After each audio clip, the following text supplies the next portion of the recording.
time to say, I shouldn't be here. And if you look around this room, this sanctuary, a lot of you shouldn't be here. You know you're right. But God. But God. Hallelujah.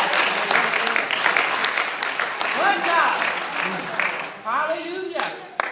Like I said, 642 days ago, God healed me. He set me free. He started to restore things that I let the devil convince me that God couldn't do. For years, I let the devil convince me I can't do that. But as I calculated, that's 1 year, 9 months, and 3 days. 15,408 hours. 924,408 minutes that God has kept me through.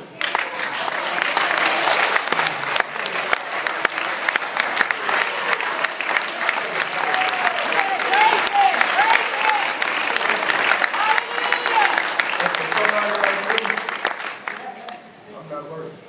I'm not. Bless your name, God. Because he seriously saved a wretch like me. And I'm grateful for it. Let me go back. My name is Byron, and I'm grateful. And the reason I say I'm grateful is because he's been so good. When I was out there doing God knows what, and God knows what times of the hours, he was right there with me. Even when I was in the crack house, he was right there with me. When I was standing in Rodney Square, bug and change, he was right there with me. You know, I can remember living in West Philly when I just left this house, and I read and I heard on the news the next day 7 people were massacred at that same house that I just left from. You know, that's nobody but God. You know, I can remember being in places where something told me to say, just get out. And when I would get out and leave, I would see cop cars just come there and raid that house. So I know God has come to me. You know, I have been in places that I know I shouldn't have been. And God has done so much for me. I really, there's so much. I know when I leave here, I say, I'm going to say, I should have said this, I should have said that. But you know what? Just have your way, Jesus. You know, he has shown through his patience. And that's what I got to say, because he was real patient. Not just him, but my wife was patient. She was so patient. And I thank God. You know, I'm trying to hold it. Bless him, God. God just don't know. You better praise him.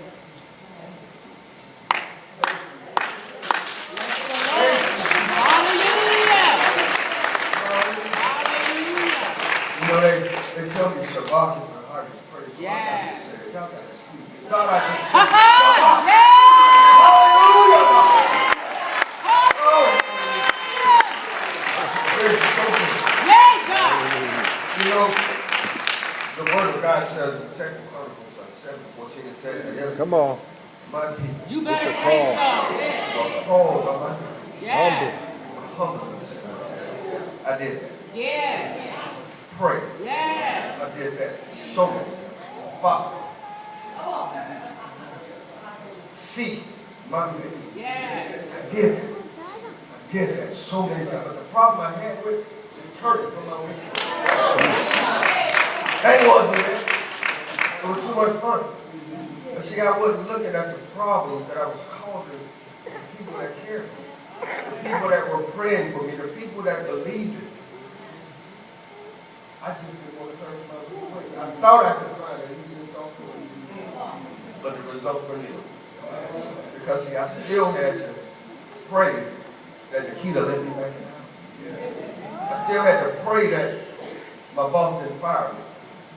I still had to pray that I could walk from North Wilmington back to Stonebridge in Newcastle. So many times I walked that road and I just wanted to just kill myself. I wanted to step in front of one of or 17, 18 bullets, but I figured, knowing my luck, I'll probably just have a broke leg.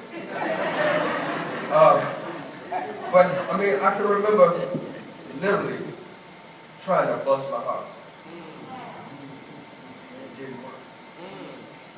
Because I know he has me here for a reason. So many times I tried to kill myself, but he wouldn't. So I thank him for it. I thank him for using me. I thank him for those people that really prayed for me. You know, I thank him for my bishop.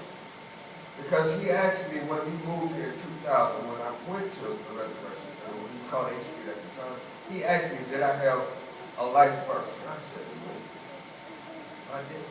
I didn't have one. But I had to think back when I was in Chester County Prison, and every time I would get tired of reading the Bible, and I would throw it down, Proverbs 9 and 6 would show up. And when I was in Gary Hill, and I got tired of reading the Bible, and I would just throw it down, Proverbs 9 and 6 would just pop up again. And those verses, forsake the fools and live, and walk in the way of understanding. And I didn't know he was talking to me there because I didn't want to listen. I still wanted to do me. Not thinking that I had 2 children that were dependent on me. Not thinking that I had a wife who was looking to me to help. You know, I can remember telling my dad, God bless his soul, that when I was before I even joined the military, Dad, I need to go to the rehab. He told me, plain and simple, can't nobody make you do nothing you don't want to do. So I went to rehab in Newport, Rhode Island, and I went to a prestigious drug and alcohol clinic down in Miami Beach, Florida. $60,000 for 2 months. It didn't work because I wasn't ready. You know, it took me standing in line at the Sunday breakfast mission, getting ready to take a shower with about 100 other dudes. Some were drunk, some were crazy, some were drunk and crazy. And I stood there and I looked in those mirrors around and I said, Lord, it's got to be a better way. It's got to be a better way. And that was when I decided that I needed to make a change. Because by that time I had a 16-year-old son, and how can I tell him what not to do if I'm out there doing it? You know, God don't let me trust. It's some words that I like to use, and I know hell is in the King James Version, so I'm going to try to keep it. But God, I just think, you know, my son was really embarrassed. He didn't want his friends to see Daddy when he came home. If Daddy came home. What state of mind was Daddy going to be in when he came home? Was he going to embarrass me? Was he going to do something stupid? Was he going to fall asleep on the front porch in front of all my friends? You know, but today, he's proud to call me Daddy.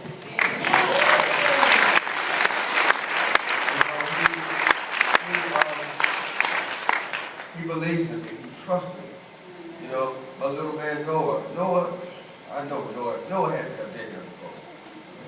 And what I mean by that, this dude is 10 years old and he's like 42. But he tells me, he caught me one day as I was leaving to go to work. He ran upstairs and ran to the door. He said, Daddy. I was like, yeah, man. Read God's word. Praise and worship. And he looked like that was that. And he's been telling me that almost every day. Read God's word. Praise and worship. And to hear that coming from a 10-year-old, that's what God. You know, I was one of those people that I was a con man, I lied, I stole, I did whatever I had to do to get what I wanted. You know, but they tell me that we did many people bring home, most of all we harmed ourselves. And that's what I was doing. I was killing myself, as Billy said, in installment plans, a little bit at a time. But you know what? God said, I got something better for you. They tell me in this room, glory will be revealed if you stick and stay. Keep coming back. Meeting makers make it. You know, I believe those today. I believe those today. I was asked to facilitate meetings now, and I'm grateful for that because it allows me to share my testimony and my story in my crazy way. Because sometimes I may sound like somebody off the street, sometimes I may sound like a preacher from the pulpit. But you know what? It's me, and it's the way God is using it.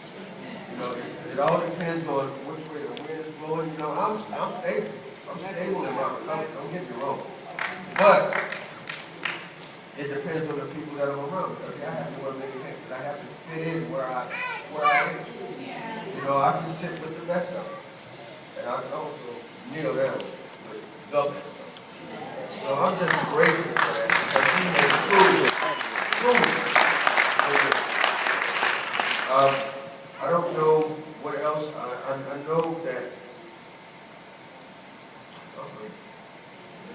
I really can't express it enough how grateful I am for what he has done, what he is doing.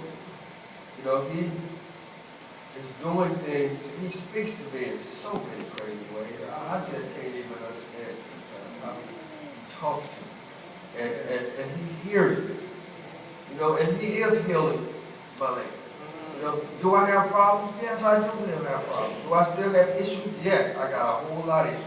But they ain't the ones I used to have. They're not the ones I used to have when I was out there. They tell me, you will intuitively be able to handle situations that used to baffle us.